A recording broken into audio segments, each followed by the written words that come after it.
Petite vidéo sous forme de petit rappel pour les élèves de première, il sera question de droite sécante et surtout des coordonnées du point d'intersection.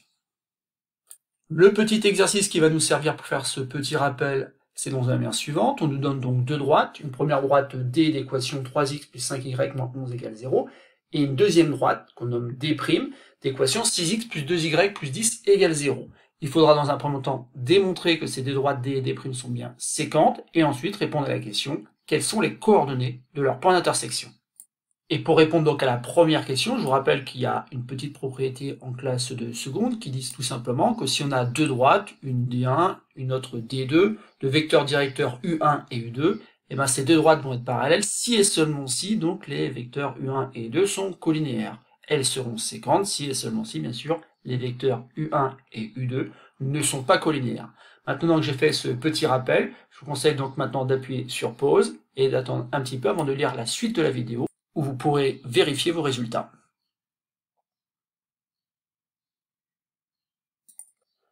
Passons à la correction de cet exercice. Donc dans un premier temps, il va falloir utiliser cette propriété. Mais pour utiliser cette propriété, il faut connaître un vecteur directeur de chacune des deux droites D et D'. Alors comment faire? C'est tout simple. En fait, ici, on nous a donné ce qu'on appelle des équations cartésiennes des droites D et D', des équations qui sont de la forme AX plus BY plus C égale 0.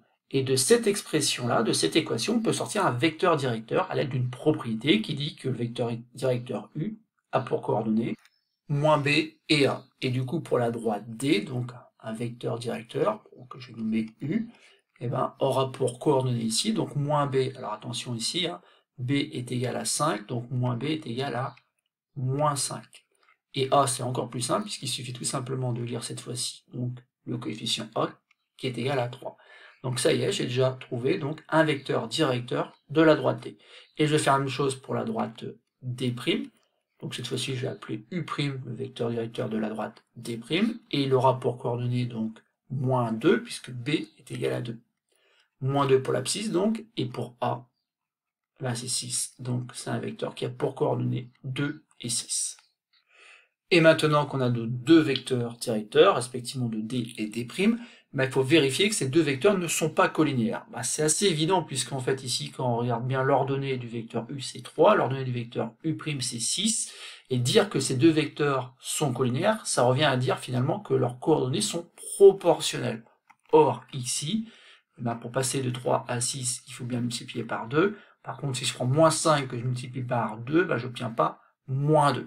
Donc on voit bien qu'ici que ces vecteurs ne sont pas collinéaires. Néanmoins, je vais rédiger quand même de manière plus précise en écrivant le déterminant des vecteurs U et U'. Alors là aussi, c'est un petit rappel. Donc pour avoir le déterminant, on fait un petit tableau dans lequel on inscrit donc les coordonnées du vecteur U, suivi des coordonnées du vecteur U', et ensuite le déterminant se calcule en faisant moins 5 multiplié par 6, moins 3 multiplié par moins.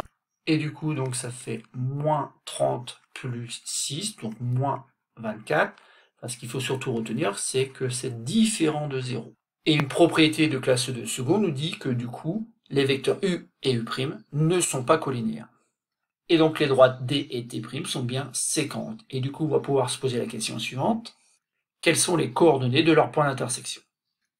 Il faut tout simplement savoir que les coordonnées x et y de leur point d'intersection vérifient nécessairement les deux équations. Du coup, on a un système de deux équations à deux inconnus.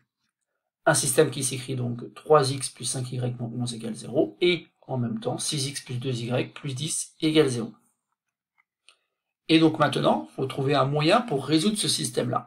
Donc ici, il faut bien observer les coefficients, et notamment le fait que sur la première ligne, certes, on a 3x, mais sur la deuxième, on a 6x. Et donc, on peut penser tout simplement à une multiplication par 2 à gauche et à droite, afin d'avoir le même nombre de x sur chacune des deux lignes. Si je multiplie tout par 2 à gauche, je vais obtenir du coup 6x plus 10y moins 22 égale 0. Je recopie la deuxième ligne. Et maintenant, afin d'éliminer une inconnue, je vais faire ligne 1 moins ligne 2. Et donc ça fait 6x moins 6x, ça fait 0x, c'est ce que je voulais en fait, je voulais faire disparaître les x. Par contre, 10y moins 2y, ça fait 8y. Et attention, moins 22 moins 10, ça fera donc moins 32. Et tout ça est égal à 0. Alors je rappelle que j'ai obtenu cette égalité en faisant la ligne 1 moins la ligne 2. Je recopie la ligne 2, et ensuite, assez vite, on voit donc la valeur de y apparaître, peut-être que vous l'avez déjà, si vous ne l'avez pas, il suffit tout simplement d'écrire que 8y est égal donc à 32, mais si 8y est égal à 32, forcément, y est égal à 4. Alors si y égale 4, ça veut dire qu'on va pouvoir le remplacer dans la deuxième équation. C'est l'idée de la méthode. On obtient donc 6x plus 2 multiplié maintenant par 4, je remplace y par 4, plus 10 égale 0.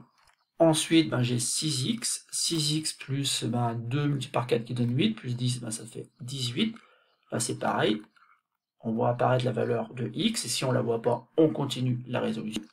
Où maintenant 6x sera égal donc à moins 18, et pour terminer, x est égal à moins 18 sur 6, mais bien sûr moins 18 sur 6, ça correspond tout simplement à moins 3.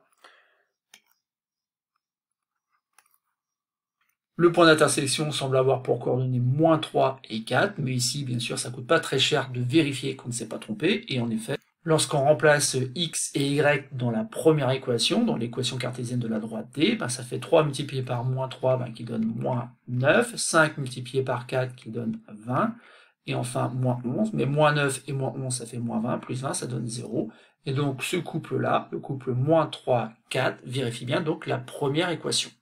Mais il faut aussi que ce couple vérifie donc la deuxième égalité, où ici x, je vais remplacer par moins 3, et y par 4, et à nouveau je trouve donc moins 18, plus 8, plus 10, donc plus 18, et ça fait encore 0. Donc conclusion, on ne s'est pas trompé, on a bien trouvé les coordonnées du point d'intersection de ces deux droites. On peut donc bien conclure que le point d'intersection de ces deux droites a pour coordonnées moins 3, 4. Voilà, c'est tout pour cette petite vidéo de rappel, ici rien de très compliqué, mais bien sûr, pour trouver les coordonnées du point d'intersection de deux droites, ça passe par la résolution d'un système de deux équations à deux inconnues. Et ici, on a utilisé une méthode par combinaison.